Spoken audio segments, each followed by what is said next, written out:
काफ़ी लोग अप्लाई करते हैं कनाडा में स्पाउस ओपन वर्क परमिट के लिए। इस टाइम पे बहुत सारे चेंजेस हुए हैं। उन चेंजेस के कारण कहीं न कहीं जो एप्लीकेंट्स हैं वो ओवर कंसर्न्ड हुए हैं। तो स्पाउस ओपन वर्क परमिट क्या है? क्या फ़ायदे हैं? किसको अप्लाई करना चाहिए? कब अप्लाई करना चाहिए? और आपको इस तरीके के मतलब इस टाइम पे जो चेंजेस हो रहे हैं, किस तरीके से आपके प्रोफ़ाइल को अफ़ेक्ट कर सकते हैं और वो आपको नेगेटिवली इफ़ेक्ट ना करे, किन चीज़ों का ध्यान रखना है? अगर ये सारे क्वेश्चंस माइंड में आ रहे हैं, इसका जवाब चाहते हो, वीडियो को अंत तक ज़रूर देखना। मैं आपके साथ डिस्कस करने जा रही हूँ ये सारी चीज़ें और ये वीडियो बहुत इन्फॉर्मेटिव होने जा रहा है। कृपया करके उन लोगों के साथ ज़रूर शेयर करना, जो या तो अप्लाई कर चुके हैं या अप्लाई करना चाहते हैं, ताकि उनको पता चले कि एसओडब्ल्यूपी में उनको किन चीज़ों का ध्यान रखना है। और ऐसी इंपॉर्टेंट अपडेट्स के लिए मेरे चैनल को सब्सक्राइब करना, इंस्टाग्राम पे मेरे को फॉलो ज़रूर करना। सो गाइस एसओडब्ल्यूपी की बात करें तो मेनली दो कैटेगरीज हैं जो अपने स्पाउस को ओपन वर्क परमिट के लिए बुलाते हैं। एक तो है इंटरनेशनल स्टूडेंट्स की। आज से कुछ टाइम पहले अगर बात करें तो बहुत ज़्यादा लीनियंट था सिस्टम।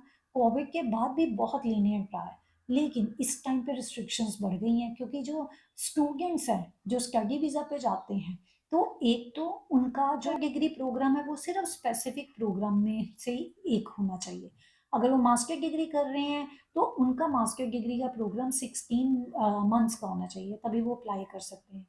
और अगर आप फॉरेन वर्क करो, अपने स्पाउस को बुलाना चाहते हो, तो पहले इतनी रिस्ट्रिक्शन नहीं थी क्योंकि कोविड के बाद लेबर शॉर्टेज था, इकोनॉमिक ग्रोथ चाहिए थी, बिजनेसेस को वर्कफोर्स चाहिए थी, तो इसलिए सिस्टम काफ़ी लीनियंट रहा। लेकिन अभी ये रिस्ट्रिक्शन से बढ़ गया है। आपका अगर टियर O1 है, मीन्स आप मैनेजरियल जॉब पे हो या एक हाई लेवल जॉब पे हो, हाई स्किल की जॉब पे हो, तो आपके लिए कोई रिस्ट्रिक्शन नहीं है। लेकिन अगर आपका टियर 2, टियर 3, उसमें स्पेसिफिक कैटेगरी के ऑक्यूपेशन में काम करने वाले ही लोग बुला सकते हैं। टियर 4, 5 तो रह ही नहीं गया अभी इस टाइम पे, तो उसको निकाल दिया गया। अगर उसमें काम कर रहे हो तो स्पाउस के लिए बुलाना आपको मुश्किल है, आपके लिए अदर ऑल्टरनेट देखना पड़ेगा, दैट इज़ एलएमआईए जैसे हो गए। तो यहाँ आप अपने स्पाउस को विजिटर वीज़ा पे बुला सकते हो, उसके ऊपर ऑलरेडी मैंने वीडियो बना के आपको बता दिया हुआ है। लेकिन गाइस ये चीज़ हुई क्यों? सबसे पहले इसके बारे में जानते हैं। क्योंकि कनाडा में माइग्रेशन बहुत ज़्यादा हो गई। माइग्रेशन को जो इमिग्रेंट्स का नंबर कम करना है, टीआर मीन्स टेम्परेरी रेजिडेंट्स का नंबर कम करना है, इसी कारण ये सारा जो है काम हुआ है। तो इस टाइम पे गवर्नमेंट जो है वो थोड़ी-सी नहीं बहुत ज़्यादा रिस्ट्रिक्शंस ले रही है। तो अगर जैसे वो कम कर रहे हैं, बहुत ज़्यादा रिस्ट्रिक्शन लगा रहे हैं, गाइस नंबर 1 एक कंसर्निंग इश्यू या जो थ्रेट हो सकता है, वो है कि प्रोसेसिंग टाइम को लेके। दूसरा, जितने चेंजेस हो रहे हैं ये इवन कनाडा के न्यूज़पेपर में और यूट्यूब में भी 2 लॉयर्स का इंटरव्यू आया था, मतलब एक यूट्यूब वीडियो आया था, उसमें भी उन्होंने ये कंसर्न शो किया है कि आईआरसीसी हार्शली प्रोसेस कर रही है इन एप्लीकेशंस को। तो ऑब्वियसली प्रोसेसिंग टाइम भी बहुत ज़्यादा लग रहा है, ऊपर से आईआरसीसी ने बोल दिया 3300 जॉब कट होएँगी, मतलब वर्कफोर्स उनकी कम होएगी। अगर उनकी वर्कफोर्स कम होती है ऑब्वियसली वीज़ा एप्लीकेशंस की प्रोसेसिंग और डिले हो सकती है। अभी भी near about 10 lakh applications backlog में है। तो ये हाल है, तो आने वाले टाइम में और ज़्यादा प्रोसेसिंग टाइम हो सकता है। बाकी डिपेंड करता है आईआरसीसी कितना एफिशिएंटली इसको मैनेज करती है जितनी भी एप्लीकेशंस बैकलॉग में है। तो कंसर्न मत कीजिए, प्रोसेसिंग टाइम है ऑब्वियसली इसके लिए वेट तो करना ही पड़ेगा। हम कुछ ज़्यादा करके मतलब हम कहें कि एकदम से मेरी एप्लीकेशन का प्रोसेसिंग टाइम कम हो जाएगा तो ऐसा कुछ नहीं हो रहा। लेकिन आप एक चीज़ ज़रूर ध्यान में रख सकते हैं, जो मैं आपको टिप्स में भी बता रही हूँ। नंबर 1, जब आप अप्लाई करते हैं, तो कोशिश कीजिए आपके डॉक्यूमेंट्स प्रॉपर हों, सारे डॉक्यूमेंट्स हों, जितना एविडेंस, चाहे आपके रिलेशनशिप का हो, चाहे आपके फाइनेंशियल लाइक्स हैं, वो भी आपने प्रॉपर वे में शो करने हैं।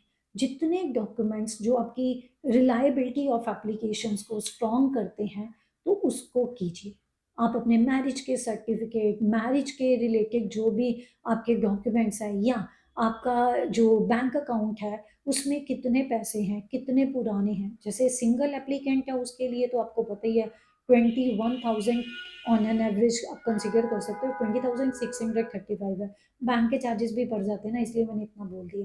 अगर स्पाउस के साथ अप्लाई कर रहे हो तो ऑन एन एवरेज 25,690 है, लेकिन 26,000 कंसीडर कर लीजिए, क्योंकि अगर आप कनाडा के बैंक में डिपॉजिट करवाते हैं तो आपको बैंक के चार्जेस देने पड़ते हैं जो नॉन रिफंडेबल होता है, इसलिए मैंने थोड़े से ज़्यादा ही आपको बताया। तो आपके अगर बच्चे भी हैं तो आप उसके अकॉर्डिंग ऐड ऑन कर सकते हैं, इसकी डिटेल्ड इन्फॉर्मेशन आईआरसीसी की वेबसाइट पे ऑलरेडी।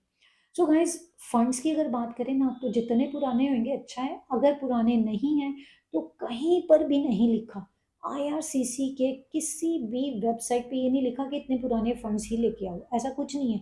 आप नए भी दिखा सकते हो, बट उसके लिए भी कुछ स्मार्ट मूव्स होते हैं। डेफिनेटली आपको वो चीज़ों का ध्यान रखना होता है। अब अगली चीज, आप जब अपने स्पाउस को बुलाते हैं ना, तो आपको अपनी जो प्रेजेंट, अगर आपका स्पाउस दूसरी कंट्री में है, आप कनाडा में हैं, तो आपको अपना ध्यान रखना है कि आपका जो स्टडी है ना, वो वर्क के साथ, जो आप स्टडी के बाद वर्क के लिए अप्लाई करते हो, तो वो रेलिवेंट हो। ये बड़ी इंपॉर्टेंट चीज है। दूसरी चीज है, अगर आप वर्कर हो तो आप वही जॉब को प्रेफर कीजिए जो आपको स्पाउस को, मतलब आपके स्पाउस को ओपन वर्क परमिट के बुलाने के लिए आपको सपोर्ट करता है। तो वो अलाइनमेंट का थोड़ा सा ध्यान रखिए। आपको पता ही है, गाड़ी की भी अलाइनमेंट होती है, अगर अलाइनमेंट बिगड़ गई तो डेफिनेटली प्रॉब्लम आ सकती है। तो मैं ये चीजें क्यों बता रही हूँ कि आपके प्रोफाइल के ऊपर कोई भी नेगेटिव इम्पैक्ट ना पड़े, तो ये चीजें ध्यान रखना बहुत जरूरी है। सो प्रॉपर वे में प्लान कीजिए अपने स्टडी के और अपने वर्क के, जो गोल्स हैं उन चीज़ों पे वर्क कीजिए।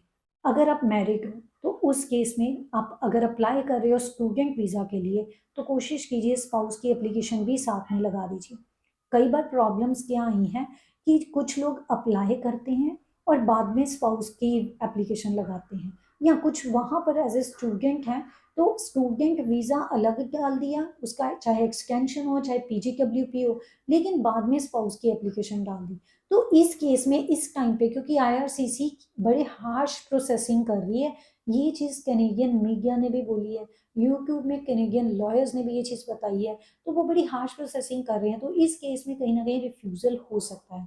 तो इसीलिए मेरा सजेशन है कि जब आप अप्लाई कर रहे हैं ना, इकट्ठे ही अप्लाई कर लीजिए, अलग अलग अप्लाई करने की बजाय। अगर आप ऑलरेडी मैरिड हैं तो ऑब्वियसली, अगर आप सिंगल हैं, आपकी मैरिज बाद में होती है, तो जो मैंने आपको पहले सर्कमस्टेंसेस बताए ना कि आपका स्टडी का और करियर का क्या लिंक है, आप किस जॉब में वर्क कर रहे हो, क्या उसका टीयर कोड है, तो उन चीज़ों को ध्यान में ज़रूर रखिए अगर आप अपने स्पाउस को बुलाना चाहते हैं, ताकि डॉक्यूमेंट वाइज या आपके प्रोफाइल वाइज कोई भी वीक पॉइंट आईआरसीसी के पास, आपके स्पाउस का वीज़ा डिसीजन पॉजिटिव है।